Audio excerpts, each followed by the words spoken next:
Welcome back. In this session, we discuss about different Python modes like interactive mode and script mode. And we also discuss about running Python in different environments. Python interpreter. Python programs are executed by Python interpreter. And there are two ways to use Python interpreter. The first one is interactive mode and the second one is script mode. In the interactive mode, we can execute individual commands or procedures interactively in Python shell. Whereas in the script mode, we can save the entire Python program in a script file and run to get the results. Let us try to understand the difference between the interactive mode and script mode more clearly. See, there are many alternative terms used for this interactive mode. We can call it as Python shell, Python REPL, that is read, evaluate, print loop. We can also call it as Python command line interface, Python console. We can call it as simply immediate mode ya to interactive mode. Similarly, there are some alternative terms used for script mode.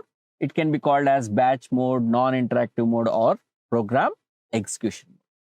See, if you consider this interactive mode, it describes the interactive environment where you can interact with Python code in real time. Whereas in the script mode, a file must be created and saved before executing the code to get the result. Please note this. Now, if you want to understand the workflow of this interactive mode, one line or a small block of code is entered directly into the shell prompt and it is immediately executed. So you'll see the result immediately. There is no need for saving the code separately. To start Python shell, in the terminal, simply type Python and it will open the Python's interactive mode or Python shell. You can also call it as Python REPL, read, evaluate, print loop. So you see this 3 greater than symbol, it is called the Python prompt. In different environment, the symbol may be different. You have to check with your IDE. And here you can interact with Python code in real time.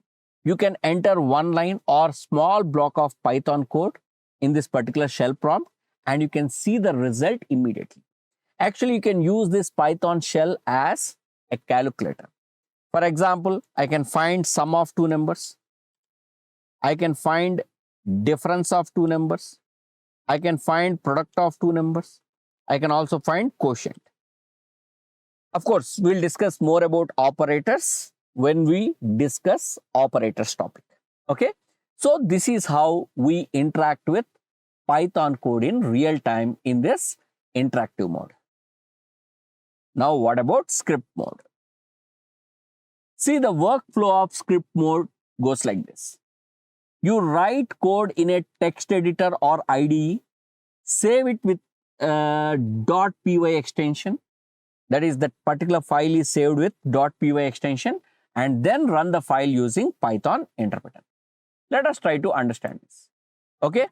So now we try to create a new file because it's the first program. I'm just calling it as first.py. Okay. So open the file.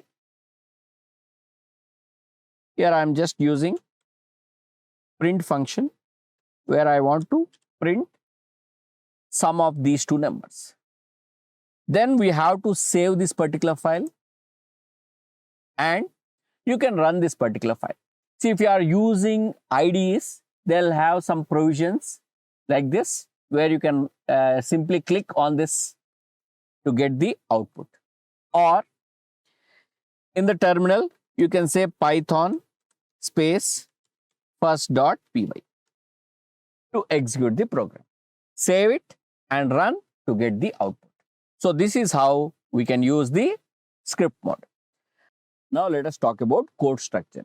In interactive mode, code is often written in ad hoc manner, focusing on small code snippets or individual statements. See, it is more suitable for testing ideas, debugging, or exploring behavior of specific functions or expressions. Whereas scripts generally have more structured organization with functions, classes, and logical block of code. They are designed to perform specific tasks or solve, complex problems. And they can be more comprehensive and reusable. This is very important. See, the interactive shell is ideal for immediate feedback and exploring code in real time. However, it is not well suited for reproducibility. See, if you want to reproduce any code, you need to manually rewrite that particular code. Whereas scripts provide better reproducibility, as you can save and version your code. You can give a version for your particular code, version 1, version 2, like that. Scripts can be executed repeatedly, allowing you to reproduce the same result each time. Now, when you want to consider this interactive mode, the interactive shell is great for quick experimentation, testing, and exploration. Whereas scripting is more appropriate for building complex programs, automating tasks, and creating reusable code.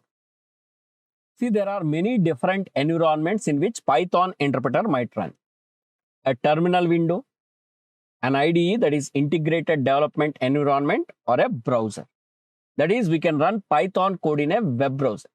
See, online Python editors such as Jupyter Notebook and Google Colab allows you to run Python code in a web browser. We are using Visual Studio Code for this course. The advantage of using Visual Studio Code is that it combines all these development environments into a single platform. So we can use Visual Studio Code as a terminal window.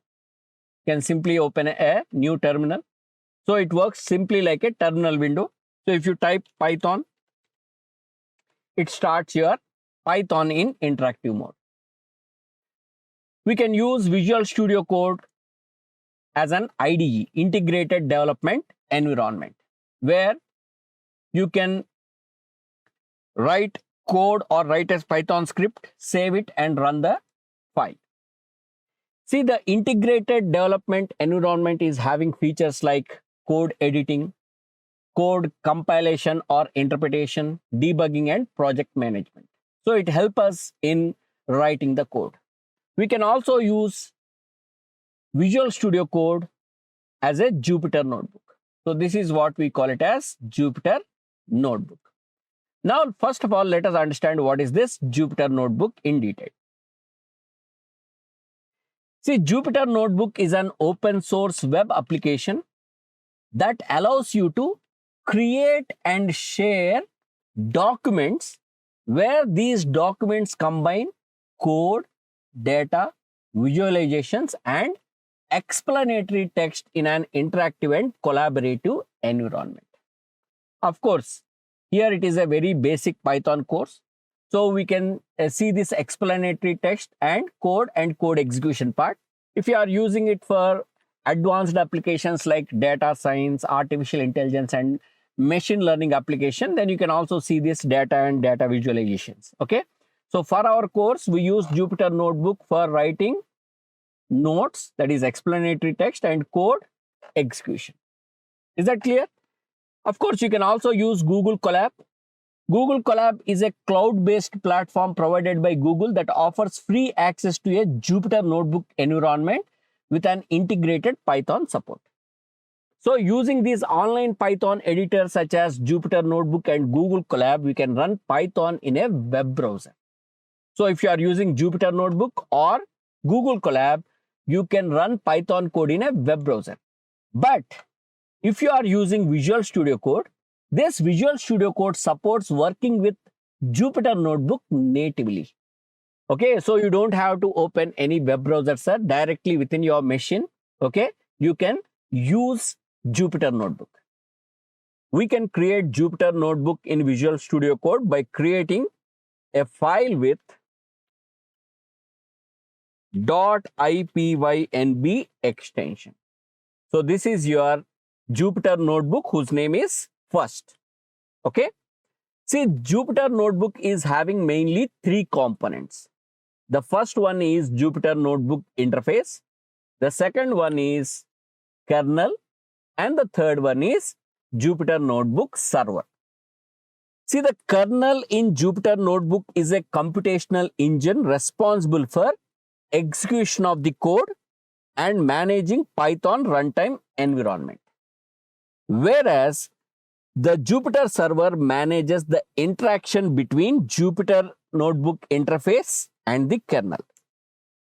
But in Visual Studio Code environment, these three components are integrated by Jupyter extension.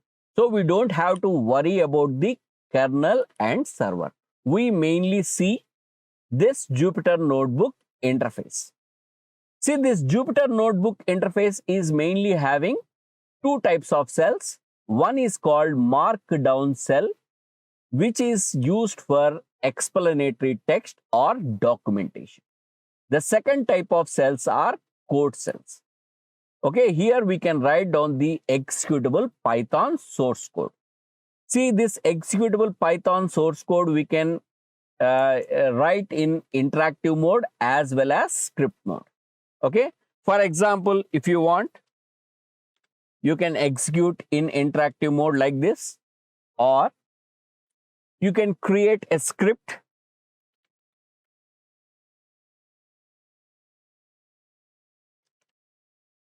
Let us write down this hello world program.